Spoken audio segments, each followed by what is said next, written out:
But this is also one reason for it was the old deaf hearing aid was something big, and it used to, hang on your ear. Sometimes it used to make noise. I had a tutor whose hearing aid used to whistle once in a while. Now that kind of thing, but that's not there anymore, and now the hearing aids are extremely sophisticated. I am now wearing a hearing aid. I can show you right away, and this is given by Dr. Rajan here. And I think it made a tremendous difference to me. I mean, no one can see it, and I can't see the difference. That's okay. But I'm not here really to make publicity for Rajan's. I'm here because of the infant this program. I think that's very important, and that's what the attention should be brought to. Because we usually take infants for granted. We take it that we assume that. Children are okay, and for the first year or two, even if something may be wrong, we ignore it. And by the time we start noticing what's wrong with the child, the damage is already done. After all, the first 2 or 3 years of a child's growth are the most important part of its growth. That's when it gets all the knowledge of the world. So that's when it responds to its parents. It watches what other people are doing. And particularly because hearing loss, if a child is suffering from it, is not noticeable. I mean, if a child is blind or has other problems, you see immediately that something's wrong with it.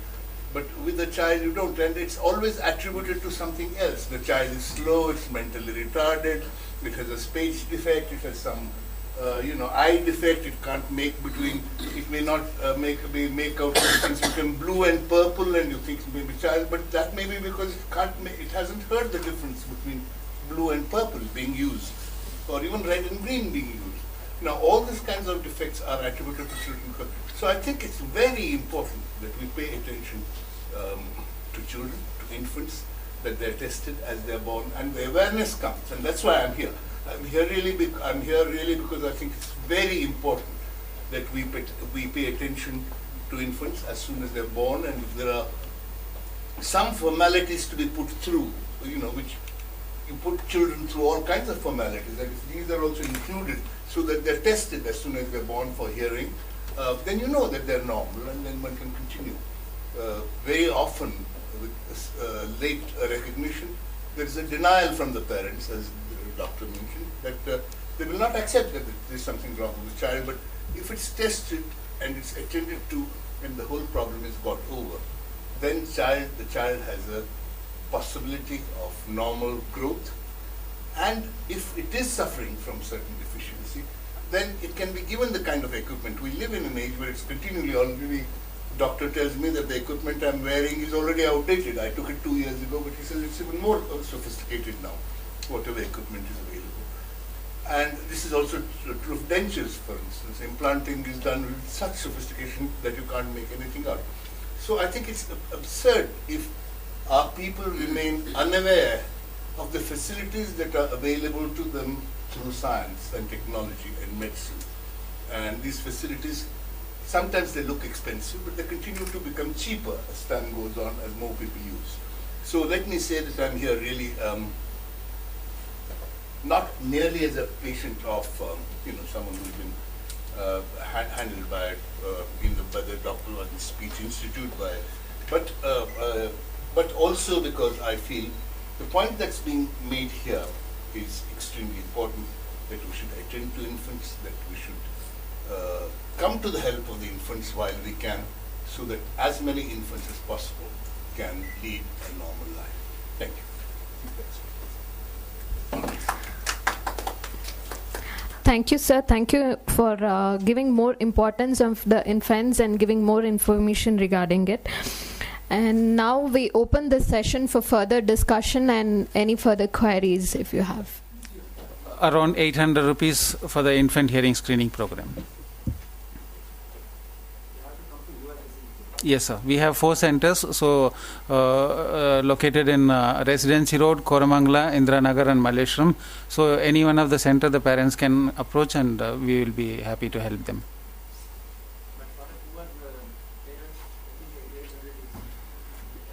Yes, in case there is this one, we do extend concession to the parents And very often we do a lot of free camps wherein we don't charge at all for any consultation, any testing, anything that is given to the patient. Only if they purchase a hearing aid, even the hearing aid is offered at a concessional price.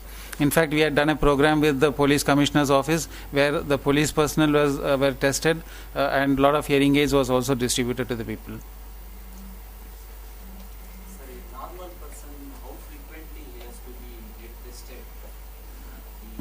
Hearing. And from what age it has to start? Regular. Yes. Initially, the trend was after the age of 50 only, the hearing test and other test has to be done. But now, because of technology, we use mobile phones a lot. We use iPods. People want to go for a walk in the park, they use an iPod. So what happens is there is increasing incidence of hearing loss. If at all somebody has a persistent pain, a ringing sound in the ears, then they have to come for a testing irrespective of the age. Number two, after the age of 45, it is necessary for everybody to have a hearing test once a year. Yes. After the age of 45, it is recommended that they undergo a hearing test once a year. What is your opinion about the impact of mobile phones on the hearing loss? Like I've been seeing patients in my practice, mobile phone does affect the hearing. Number one, it does cause hearing loss. Number two, it creates a pain, and that pain does not go away easily with medication. So basically for the hearing loss, if it is a hearing loss, then obviously it is an irreversible hearing loss because of the mobile phone usage. Then they have to go for a hearing aid. But if it is a pain, then there can be treatment for that. See, when you use a mobile phone, people are hooked onto the mobile phone for 10 minutes, 15 minutes, 20 minutes. The mobile handset generates heat, and that heat will not go off easily. That heat creates pain, and the pain will last for several days together.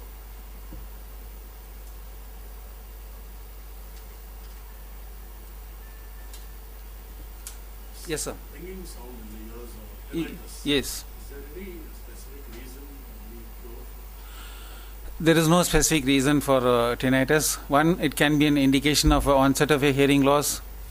That is the main this one, but there is no specific this one. It is idiopathy. We are not being able to. There is no one reason for tinnitus. And again, since there is no one reason for tinnitus, it is a symptomatic treatment that is given based on whatever is the complaint. It can be because of a local toothache, it can be because of noise exposure, it can be because of mobile phone usage, this one. As of now, there is no treatment for tinnitus.